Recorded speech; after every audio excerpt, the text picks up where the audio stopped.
ठीक है, बस अब मैं बिल्कुल भी नहीं हंसूंगा। हंसना चाहते हो तो हंस लो, मेरी हालत नहीं बदलेगी फरहाद।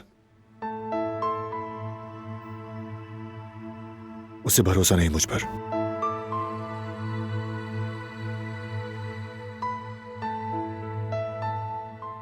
सुनो भाई, आप तो वाकई बहुत सीरियस हो गए हो। सीरियस क्यों ना हूं फरहाद, मैं उससे कितना प्यार करता हूं, उसकी तारीफों के पुल बांधता रहता हूं।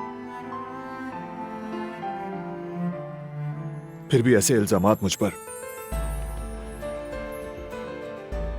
क्या मैं भरोसे के काबिल इंसान नहीं हूं?